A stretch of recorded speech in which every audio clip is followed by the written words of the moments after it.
Arranca un nuevo Enfocados y en este primer bloque vamos a estar charlando con el historiador, investigador y también docente. Estamos hablando de Gabriel Rafart, autor del libro El MPN y los otros. Gracias por estar acá en Enfocados, Gabriel. No, gracias a ustedes por la invitación. Bueno, pasó algún tiempo ya de las elecciones, pasaron algunos días, pero esto que sucedió, esta victoria de Figueroa, ¿es caída del MPN o de alguna manera continuidad?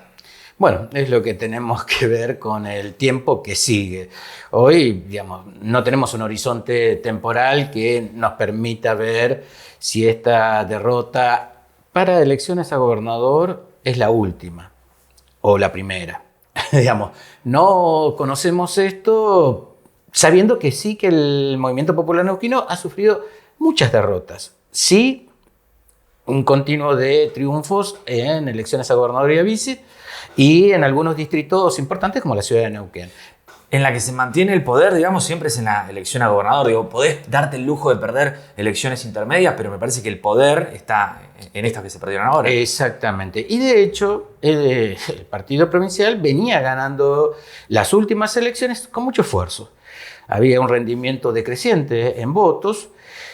Había una exigencia cada vez mayor para con aquellos aliados informales, los partidos colectores, ese sistema de partidos que yo refiero en mi libro a partir del título, el MPN y los otros, ¿no es cierto? Aquellos que venían acompañándolo, pero con un rendimiento también, digamos, bastante irregular en cuanto a la provisión de votos y por sobre todo respecto a lo que podían aportar para la gobernabilidad a través de la legislatura. Esta situación desde ya, se mantuvo, pero el Partido Provincial no puede salir a festejar su 10º triunfo consecutivo de elecciones a gobernador desde el 83 a la actualidad y sería eventualmente el 12 triunfo. Hoy se ve en una situación inédita.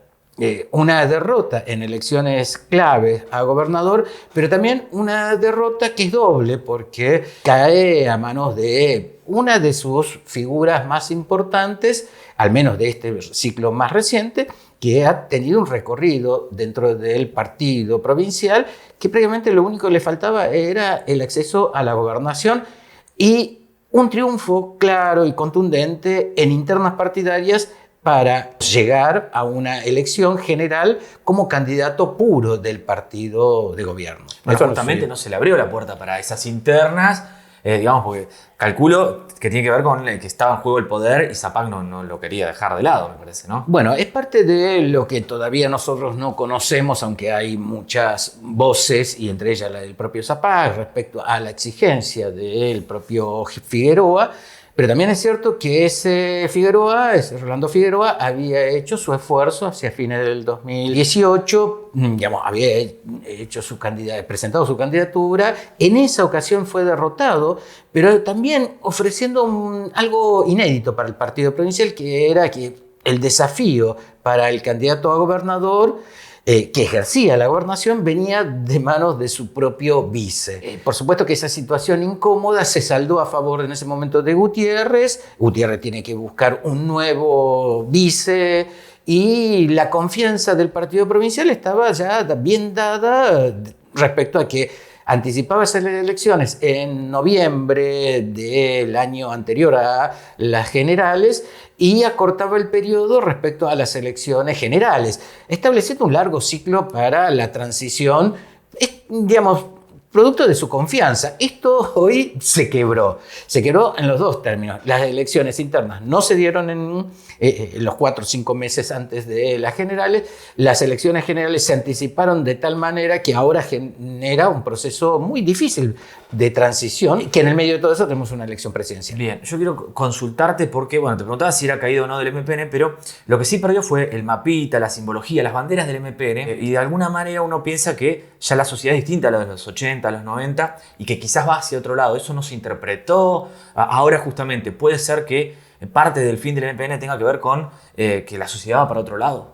En parte es eso. Nosotros siempre explicamos la permanencia del MPN en los 80, la década del 80 y la década del 90, o sea, ese primer ciclo de apertura a la democracia, las primeras 2 décadas, en términos de la capacidad que tenía el partido provincial, con eso mismo, con el mapita, con, digamos, la referencia a los primeros liderazgos, con la construcción del estado de bienestar, un estado generoso. También es cierto con un estado que parecía, digamos, ingresar a terrenos que no había otro actor posible para entrar en él que fuera el Estado, sus agencias. Más adelante la sociedad civil se hizo más compleja y los actores privados comenzaron a tallar de otra manera. Y ese mundo de inmigrantes que necesitaban de ese Estado benefactor también cambió. La nueva inmigración es diferente, además su proveniencia es más abierta, tienen allí expectativas distintas, ¿no es cierto? Hay un grado de fragmentación respecto a los intereses, hay una complejidad mayor respecto a la sociedad, una sociedad menos dependiente también del Estado, con mucho más desarrollo del campo de lo privado, y esto es lo que hoy está tallando de manera más fuerte. ¿Y el MPN no tuvo en cuenta eso? Y el MPN no pudo incluir a todo esto. De hecho, si uno correlaciona los datos electorales respecto al crecimiento demográfico, ¿no es cierto?, y también del padrón electoral, vemos que hay una suerte de estancamiento respecto a los aportes para el MPN, aportes en voto, en relación a que pareciera no incorporar nuevos electores. De hecho, digamos, nosotros cuando vemos la constitución de las élites, de los cuadros dirigentes, aún más Kaufmann y Figueroa son exponentes de esa historia, de cómo se han construido los itinerarios personales de esos dirigentes y de otros. Pareciera que hubiera tuviera eso que el mismo Figueroa lo levantó como discurso respecto a las familias del poder. Él mismo forma parte de esa familia de poder porque hay una trayectoria, ¿no es cierto?, de padre, abuelo, respecto a la constitución del partido provincial. Pero eso parece encriptarse y ser un refugio, ciertamente, de trayectorias familiares, de su primera, segunda y hoy tercera generación, que en cierto punto pareciera que ya hoy llega a su fin. De hecho, cuando nosotros miramos quién construye el liderazgo de esta última etapa, yo en mi libro analizo 3 momentos de liderazgos, uno muy claro, de los primeros Zapag, los Zapag mayores, uno segundo con Sovich en sus 3 gobiernos, aún con el intermedio del último gobierno de Felipe Zapag, y luego esta segunda generación de los Zapag, estos Zapag tardíos. Pero si observamos nosotros qué queda de ellos respecto a las posibilidades de construir el partido, esto pareciera que se llega a su fin. Te quiero consultar también si Kaufmann o la elección de Kaufmann estuvo a la altura de lo que necesitaba la provincia y el MPN en sí, digamos, para una continuidad. Pareciera que no, a la hora de los resultados. Claro, con el diario del lunes no. Con el diario del lunes queda claro que no. Es cierto que cierto mundo de análisis prefiere revisar los discursos, las narrativas. A una narrativa, uno podría decir, muy fuerte por parte de Figueroa en cuanto a intentar demarcarse respecto a con quiénes competía. Él competía con los azules, o sea, no competía con el partido, él competía con una fracción del partido, a la cual perteneció.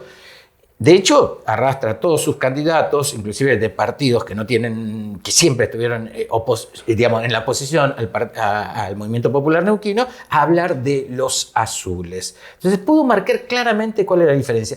En cambio, el oficialismo de Kaufmann, Pechen, no pudo señalar claramente cuál era el contrincante. Aún más, intentó repetir viejas recetas respecto a la presencia de actores nacionales, los partidos nacionales, etcétera, etcétera, e insistir en su fórmula de acá se está haciendo, pero no quedaba muy claro qué es lo que se estaba haciendo. En este punto yo creo que hay una suerte de recorrida de la política por parte de Jorge Zapag y Gutiérrez, los 8 años primero de Zapag, los 8 años ahora que se finalizan de Gutiérrez, en términos de lo que se llama la política como administración. No la política como desafío, no la política como, ¿no es cierto?, construcción de algo nuevo, aunque a veces sepa a lo viejo. En ese sentido, me parece que Figueroa estaría exponiendo eso, y uno de los puntos que está exponiendo, y más interesante, es que refiere a todo proceso democrático y construcción de democracia, la necesidad de liderazgos Rolando Figueroa se expone como un líder y estaba señalando que a Neuquén le faltaba un liderazgo. Y no alcanzaba con el liderazgo de partido, que era el partido provincial, el mapita y todo esto que vos me señalabas, sino la idea de un líder personal. Las democracias, tal cual las conocemos, son de personas, o al menos el ejercicio del liderazgo. Una más antes de que, para este primer bloque, después vamos a seguir. ¿Ves ahora a Figueroa refundando el MPN o haciendo algo como Bretilnec de decir, bueno, no, la sociedad eligió un nuevo espacio, vamos a darle vida a ese nuevo espacio? Es lo que tenemos que ver. En principio tiene un artefacto muy nuevo. Esa cosa llamada comunidad, digamos, y una coalición de actores que han mudado de preferencia en distintos momentos, hoy están allí. Hay que ver cómo se suman a un gabinete eventualmente, o si van a hacer la clásica del partido provincial, cuando pedías el auxilio de ellos en la legislatura y eventualmente algún cargo menor, direcciones, etcétera, etcétera. Bueno, vamos a ver qué hace con eso. Porque eso puede, digamos, depende del camino que elija, puede reforzar ese partido o ese artefacto nuevo donde cuelga su candidatura y la de los suyos para hacer algo nuevo, o tendrá que arreglársela con el propio movimiento popular neuquino. Hay una historia que uno pasa muchas veces por alto, pero estos intentos de recrear al partido provincial ya se dieron. Hacia los años 2000, en pleno liderazgo de Jorge Sovich, hubo intenciones viniendo de la misma voz más importante del partido en ese momento, que era Felipe Zapag, e inclusive de Jorge y otros más, de crear en esa ocasión una suerte, así se llamó, inclusive el sello fue nonato, pero estuvo presente el movimiento popular auténtico, como en los años 70 el peronismo había hecho con el peronismo auténtico. Está bien, digamos, desde otro cariz ideológico, pero esto estuvo presente. Hay que ver si, digamos, este liderazgo es un liderazgo que, es cierto, está con ese partido tan pequeño y tan nuevo, también le permite no tener un corset, ¿no es cierto?, desde donde trabajar para un liderazgo muy personal como el que se anuncia con Rolando. Te propongo que sigamos, pero después de una pequeña tanda. ¿Te parece? Por supuesto. Bueno, seguimos con Más Enfocados, pero después de una tanda seguimos charlando con Gabriel Rafar, historiador, investigador, también docente y autor del libro El MPN y los otros. Seguimos, dale. RE/MAX Oportunidades. Brown 80, Neuquén Capital. Calf, con vos. LM Neuquén. Baterías y energía solar. Leimat.com.ar. Ingeniería en energía. Legislatura activa. Bless. Café literario. Avenida Argentina 844, Neuquén. Kiki Pro Nails. Un espacio pensado para vos. Ilia 1040, Neuquén.